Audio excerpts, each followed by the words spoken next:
ভগৱান শ্ৰীকৃষ্ণৰ শেষৰ স্থান বা তেওঁ সমাধি ক'ত আছে? ভগৱান শ্ৰীকৃষ্ণৰ শেষ নিশ্বাসৰ যান্ত্ৰণা তাৰ পৰাই আৰম্ভ হৈছিল যেতিয়া ৰাধাই এৰি থৈ গৈছিল। ৰাধাই গকুল ত্যাগ কৰাৰ লগে লগে শ্ৰীকৃষ্ণৰ জীৱন ম্লান হবলৈ ধৰিলে। কিন্তু ৰাধাৰ বিচ্ছেদে তেওঁ একমাত্ৰ দুখ নাছিল, আন এক অভিশাপেও ভগৱান শ্ৰীকৃষ্ণৰ জীৱনৰ আটাইতকৈ বেদনাময় কৰি তুলিছিল, আৰু সেয়া আছিল গান্ধাৰীৰ অভিশাপ। মহাভাৰতৰ যুদ্ধ শেষ হল। কুৰুক্ষেত্ৰৰ মাটিত কেৱল ছাই আৰু তেজৰ নৈ বৈ আছিল। 100 পুত্ৰৰ মৃত্যুৰ পিছত যেতিয়া গান্ধাৰীয়ে জ্বলি যোৱা মৃতদেহৰ কাষ চাপিছিল, তেতিয়া গান্ধাৰীৰ খং আৰু যান্ত্ৰণা বৰ্ণনাৰ বাহিৰত আছিল। গান্ধাৰীয়ে জানিছিল ভগৱান শ্ৰীকৃষ্ণই এই যুদ্ধ বন্ধ কৰিব পাৰিলে হয়। গান্ধাৰীৰ বিশ্বাস আছিল যে মাত্ৰ সামান্য এটা হাঁহি মাৰিয়েই শ্ৰীকৃষ্ণই এই ভয়ংকৰ ধ্বংস ৰোধ কৰিব পাৰিলে হয়। কিন্তু ভগৱান শ্ৰীকৃষ্ণই তেনে কিয় নকৰিলে? মাতৃৰ হৃদয়ৰ ক্ষতি হলেও সঠিক পথ প্ৰতিষ্ঠা কৰিবলৈ তেওঁ অপশক্তিক ধ্বংস হবলৈ এৰি দিছিল। তাৰ পাছত শোকেৰে ভৰা গান্ধাৰীয়ে শ্ৰীকৃষ্ণৰ ফালে চাই আগবাঢ়ি আহিল, আৰু শ্ৰীকৃষ্ণৰ ওচৰত গান্ধাৰীয়ে কলে, হে মাধৱ, তুমি সকলো বুজিছিলা, তথাপি তুমি মোৰ 100 পুত্ৰক মৰিবলৈ এৰি দিলা। যুদ্ধ বন্ধ কৰিব পাৰিলা হয়, কিন্তু কেৱল দৰ্শক হিচাপে চাই থাকিলা। আজি তুমিও অনুভৱ কৰিবা মোৰ মাতৃৰ যান্ত্ৰণা কিমান। মই তোমাক অভিশাপ দিছো, মোৰ বংশ যেনেকৈ ধ্বংস হৈ গল, তেনেদৰে তোমাৰ বংশও এদিন ধ্বংস হৈ যাব, আৰু তুমি অকলে নিজৰ মৃত্যুৰ সন্মুখীন হবা, তোমাৰ আপোনজনৰ পৰা বিচ্ছিন্ন হৈ থাকিবা। শ্ৰীকৃষ্ণই গান্ধাৰীৰ অভিশাপ শান্তভাৱে গ্ৰহণ কৰিলে। ভগৱান শ্ৰীকৃষ্ণই জানিছিল সেই মাতৃয়ে দিয়া অভিশাপ এদিন নিজৰ মানুহবোৰক ধ্বংস কৰিব। গান্ধাৰীৰ অভিশাপ, ৰাধাৰ বিচ্ছেদৰ বেদনা, যদুবংশৰ ধ্বংস, এইবোৰে আছিল ভগৱান শ্ৰীকৃষ্ণৰ অন্তিম পৃষ্ঠা, যিবোৰ শ্ৰীকৃষ্ণৰ মানৱ ৰূপত গভীৰ দুখে ভৰাই তুলিছিল। প্ৰিয় দৰ্শক, এতিয়া জানো আহক ত্ৰেতা যুগত ভগৱান ৰামে দিয়া আশীৰ্বাদ কেনেকৈ দ্বাপৰ যুগত ভগৱান শ্ৰীকৃষ্ণৰ মৃত্যুৰ কাৰণ হল। যদি আপুনি শ্ৰীকৃষ্ণৰ শেষ নিশ্বাসৰ কাহিনী বা শেষ ঠিকনাৰ বিষয়ে জানিব বা শুনিব বিচাৰে, তেন্তে আমাৰ চেনেলটো ছাবস্ক্ৰাইব কৰক আৰু এই ভিডিঅ'টো আন এজন বন্ধুলৈও শ্বেয়াৰ কৰক। ৰাৱণ বধ কৰি ৰামে অযোধ্যালৈ উভতি আহি শাসনৰ ভেটি স্থাপন কৰাৰ সময়ছোৱা আছিল ত্ৰেতা যুগ। এদিন সন্ধিয়া অযোধ্যাৰ আশে পাশে এজন তপস্বী অসুৰ ঘূৰি ফুৰিছিল, যাৰ নাম আছিল জাৰা। সেই অসুৰে কাজিয়া বা প্ৰতিশোধ বিচৰা নাছিল, তেওঁ কেৱল উত্তৰ বিচাৰিছিল ভগৱান শ্ৰীৰামৰ পৰা। জাৰাই ৰামক কলে, হে প্ৰভু, আপুনি সঠিক পথৰ স্বাৰ্থত অসুৰবোৰক ধ্বংস কৰিলে, কিন্তু মই কেতিয়াবা আপোনাক পৰীক্ষা ল'ব পাৰিমনে? আপোনাৰ পথৰ শেষ বাধা হোৱাটো সুযোগ কেতিয়াবা মই পামনে? ৰামে সামান্য হাঁহি এটা মাৰি অসুৰৰ ফালে চালে। এইটো কোনো সাধাৰণ প্ৰশ্ন নাছিল, ৰামেও সাধাৰণ উত্তৰ দিবলৈ যোৱা নাছিল। ৰামে কলে, যেতিয়া মই দ্বাপৰ যুগত ভগৱান শ্ৰীকৃষ্ণ ৰূপে অৱতাৰ লম, তেতিয়া তুমি মানুহ হিচাপে জন্ম লবা, আৰু সেই জীৱনেই তোমাক আজিৰ বিচৰাৰ সুযোগ দান কৰিব।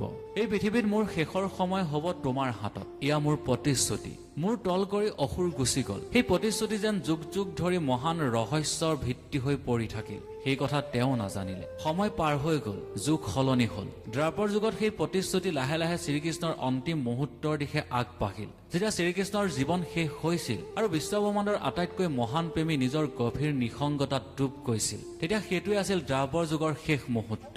সকলো শেষ হৈ গল, যদুবংশ ধ্বংস হল, ভয়ংকৰ যুদ্ধৰ প্ৰতিধ্বনি হল, আৰু নিজৰ মানুহকে তৰোৱালে কাটি তেজৰ নৈ বোৱাই দিলে ভগৱান শ্ৰীকৃষ্ণই। কৃষ্ণই তেতিয়া সম্পূৰ্ণ অকলশৰীয়া হৈ পৰিল। সুদৰ্শন চক্ৰও তেওঁৰ লগত নাছিল, অৰ্জুনো নাছিল, তেওঁৰ হৃদয়ৰ আটাইতকৈ মৰমৰ আত্মা ৰাধাও নাছিল। শ্ৰীকৃষ্ণই নিসংগতাত দ্বাৰকাৰ পৰা বহু দূৰত নিস্তব্ধ অৰণ্যত উপস্থিত হল। তাত থিয় হৈ আছিল এজোপা পুৰণি বেন গছ। সেই গছজোপাৰ তলৰ ছাঁতেই জিৰণি লৈছিল ভগৱানে। হাতত আছিল সেই বাঁহীটো, যিটো এসময়ত ৰাধাৰ বাবে মৰমৰ আছিল। গছজোপাৰ তলত জিৰণি লৈ লাহে লাহে ভগৱানে চকু দুটা মুদি দিলে। বাঁহীৰ সুৰ বতাহত উৰি গল। এসময়ত সুমধুৰ সুৰবোৰ দুখত ভৰি পৰিল। সেই বাঁহীৰ শব্দ গকুলত উপস্থিত হোৱাৰ লগে লগেই ৰাধাৰ চকুৰ পৰা চকুলো বৈ আহিব ধৰিলে।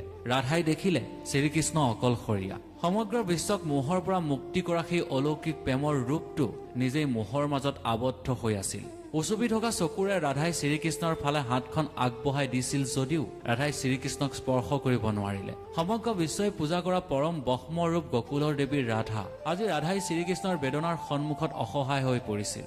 প্ৰভু, অনুগ্ৰহ কৰি এতিয়াই বন্ধ কৰক। ৰাধাৰ আত্মাই কান্দি উঠিছিল, মোৰ ওচৰলৈ উভতি আহক। মই তোমাৰ বাঁহীৰ সুৰ হৈ উভতি আহিম। মই আকৌ বৃন্দাবনৰ ৰাজপথলৈ বৈ যাম। কিন্তু আপোনাৰ এই নিসংগতা মই কেতিয়াও সহ্য কৰিব নোৱাৰো।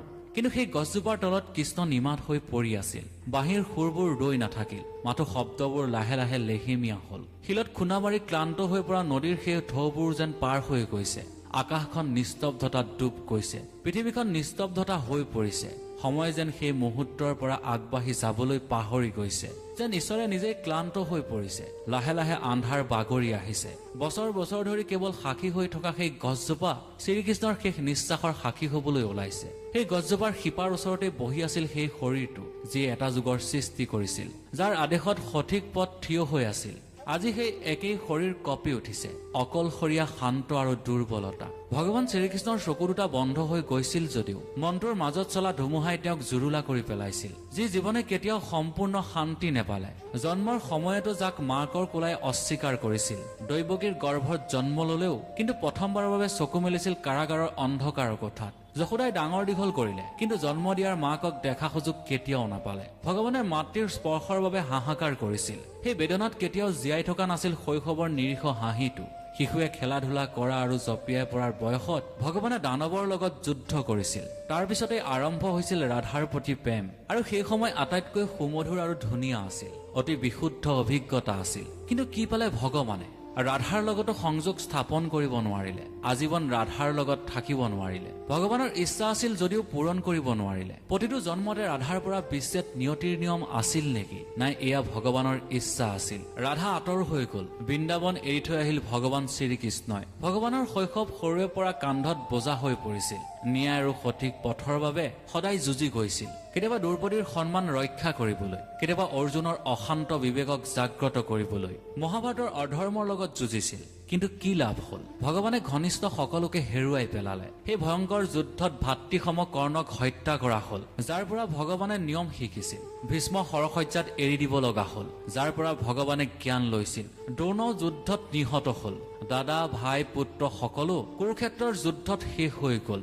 ধৰ্ম বা সঠিক পথ ৰক্ষা কৰাৰ সময়ত ভগৱান শ্ৰীকৃষ্ণৰ বংশ ধ্বংস হৈ গল। যদুবংশৰ নিজৰ মানুহবোৰে শেষ কৰি পেলালে নিজকে। সকলো হেৰুৱালে ভগৱান শ্ৰীকৃষ্ণই। আজিৰ তেওঁৰ কাষত নাই বলোৰাম, নাই সুদামা, অৰ্জুন, ৰাধা আৰু সেই বৃন্দাবন।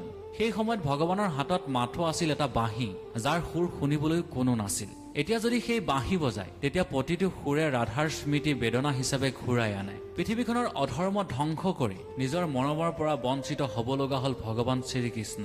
মাতৃক বিচাৰি পালে, কিন্তু সকলো এৰি গুচি গল। বাই ভনীক বিচাৰি পালে, কিন্তু যুদ্ধক্ষেত্ৰত হেৰাই গল। ক্ষমতা লাভ কৰিলে যদিও কেতিয়াও সুৰক্ষা নাপালে। এই সকলোবোৰৰ পিছতো আজি ভগৱান শ্ৰীকৃষ্ণই শেষ নিশ্বাস লৈ আছে, আৰু অকলশৰীয়াভাৱে সেই বৰগছজোপাৰ তলতে বহি আছে, য'ত ভগৱান শ্ৰীকৃষ্ণৰ হাতত ভঙা বাঁহীৰ বাহিৰে আন কোনোৱেই নাছিল। হয়তো সেই কথা ঠিকেই কৈছিল। হয়তো ৰাধাৰ ওচৰলৈ ঘূৰি অহাৰ সময় আহি পৰিছে। সেই ভাৱনা আৰু দুখৰ বোজাবোৰ লৈ ওঠৰ পৰা বাঁহীটো আঁতৰাই ভগৱান শ্ৰীকৃষ্ণই দুই হাতে হেঁচা মাৰি ধৰিলে, আৰু সেই সময়তেই বাঁহীটো দুটুকুৰাকৈ ভাগি থাকিল। তেতিয়াই ভগৱান শ্ৰীকৃষ্ণৰ আত্মা ৰাধাৰ স্মৃতিত ভাঙি গল, আৰু সেই বৰগছজোপাৰ তলত কৰবাত নোহোৱা হৈ গল। তেতিয়া মাথো গভীৰ নিস্তব্ধতা, যেন সময়ে নিজেই বন্ধ হৈ গৈছে। ভগৱান শ্ৰীকৃষ্ণ বৰগছৰ তলৰ মাটিত পৰি আছিল।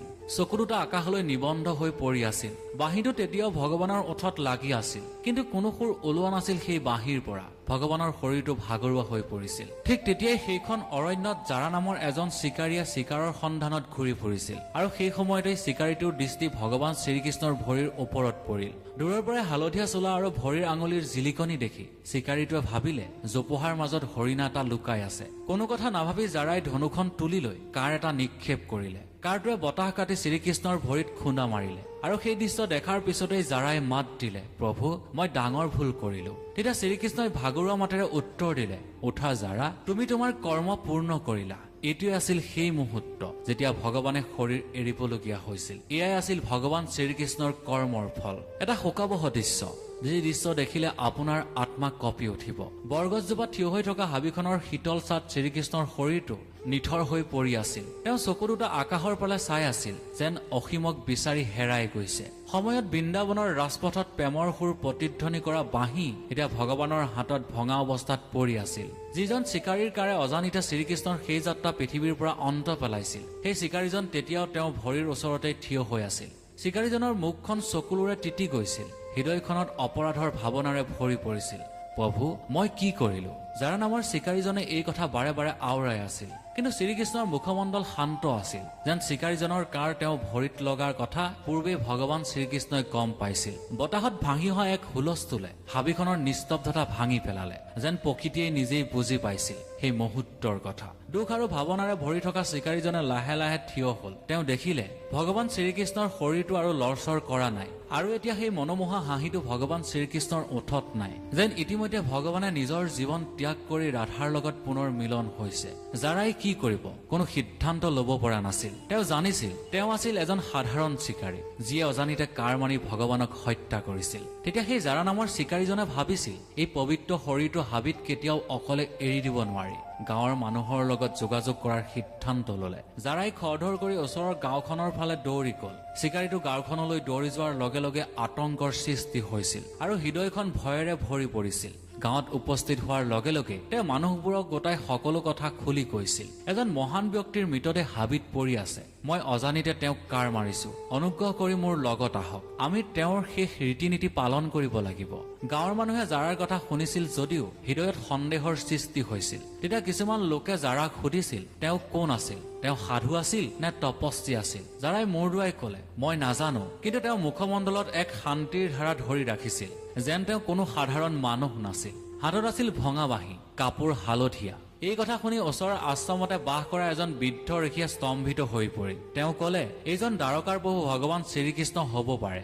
ঋষিৰ কথা শুনি গাঁৱৰ হুলস্থুলৰ সৃষ্টি হল। ঘৰৰ পৰা ওলাই আহি মানুহে শোভাযাত্ৰা উলিয়ালে। লৰা ছোৱালী বুঢ়া বুঢ়ী সকলোৱে শ্ৰীকৃষ্ণৰ মৃতদেহ পৰি থকা বৰ গছজোপাৰ ফালে আগবাঢ়ি গল। হাবিত উপস্থিত হোৱাৰ লগে লগে সকলোৰে চকুলো বৈ আহিল। ভগৱান শ্ৰীকৃষ্ণৰ শৰীৰটো বৰ গছজোপাৰ ছাঁত পৰি আছিল। কেইটামান তেজ ভৰিৰ ওচৰত পৰি আছিল, য'ত চিকাৰীটোৱে কাৰে তেওঁ ভৰি পিন্ধিছিল। কিন্তু জীৱন চিহ্নিত কৰা সেই একেটা ঐশ্বৰিক শান্তি তেওঁৰ মুখত জিলিকি আছিল। গাঁৱৰ এগৰাকী বৃদ্ধা মহিলাই কান্দি কান্দি কলে এইজন আমাৰ ভগৱান শ্ৰীকৃষ্ণ, যাৰ কথা আমি শুনিছিলো। বৃন্দাবনৰ গোপিনীসকলৰ লগত নৃত্য কৰাজন, কুৰুক্ষেত্ৰৰ ধৰ্ম প্ৰতিষ্ঠা কৰাজন। মানুহে তেওঁৰ ভৰিত প্ৰণাম কৰিলে। কিছুমানে তেওঁৰ ভৰি দুখন চুই গল, কিছুমানে তেওঁৰ মুখলৈ চাই প্ৰণাম কৰিলে। ঋষিয়ে আগবাঢ়ি আহি কলে আমি তেওঁৰ শেষ ৰীতি নীতিৰ বাবে সাজু হব লাগিব। এইটো কোনো সাধাৰণ শৰীৰ নহয়, এটা যুগৰ প্ৰতিষ্ঠা কৰা পৰম সত্তাৰ শৰীৰ। আমি তেওঁ শেষ যাত্ৰা সম্পূৰ্ণ ভক্তি আৰু ৰীতি নীতিৰে সম্পন্ন কৰিব লাগিব। গাঁওবাসীয়ে ঋষিৰ কথা মানি লগে লগেই অন্ত্যেষ্টিক্ৰিয়াৰ শোভাযাত্ৰা আৰম্ভ কৰিলে। কিছুমানে কাঠ সংগ্ৰহ কৰিবলৈ ওলাই গৈছিল, আন কিছুমানে পবিত্ৰ পানী আনিবলৈ ওচৰৰ নদীখনৰ ফাললৈ ৰাওনা হৈছিল। নিজৰ অপৰাধৰ বোজালৈ জাৰা এতিয়াও এটা চুকত থিয় হৈ ৰৈ আছিল। ঋষিয়ে তেওঁৰ ফালে চাই কলে জাৰা, তুমি নিজকে দোষ দিয়াৰ প্ৰয়োজন নাই। তুমি কেৱল ইতিমধ্যে লিখিত এখন নাটকৰ অংশ হৈছা। শ্ৰীকৃষ্ণ ইচ্ছা আছিল তেওঁৰ অন্ত এনেকৈয়ে হব। গাঁওবাসীয়ে একগোট হৈ চন্দন কাঠৰ জুই কৰা সাজু কৰিলে। এজন বুঢ়া শিল্পী, এজন নিপুণ বাঁহী নিৰ্মাতাই ভঙা বাঁহীটো দেখি কান্দি কান্দি কলে এইটোৱে সেই বাঁহী যাৰ সুৰে বৃন্দাবনক মোহিত কৰিছিল। এই বাঁহীটো প্ৰভুৰ সৈতে শেষ যাত্ৰালৈ লৈ যোৱা হওক। সযতনে বাঁহীটো শ্ৰীকৃষ্ণৰ শৰীৰৰ ওপৰত ৰখা হৈছিল। ঋষিয়ে মন্ত্ৰ জপ কৰিবলৈ ধৰিলে। গাঁৱৰ মানুহবোৰক গোট খাই গীত গাবলৈ ধৰিলে। হৰে কৃষ্ণ হৰে ৰামৰ সুৰ বতাহত প্ৰতিধ্বনি হল। এই দৃশ্যটো দেখাৰ লগে লগে আকাশখনো কঁপি উঠিছিল, যেন প্ৰকৃতিয়ে নিজেই সেই মুহূৰ্তত যোগ দিছে। জুইকুৰাও সাজু কৰা হৈছিল। ভগৱান শ্ৰীকৃষ্ণৰ মৃতদেহটো লাহে লাহে জুইৰ ওপৰত ৰখা হল, আৰু সেই হালধীয়া কাপোৰবোৰ তেতিয়াও জিলিকি আছিল, সূৰ্যৰ শেষ ৰশ্মিৰ দৰে। ঋষিয়ে জুই জ্বলাই দিলে।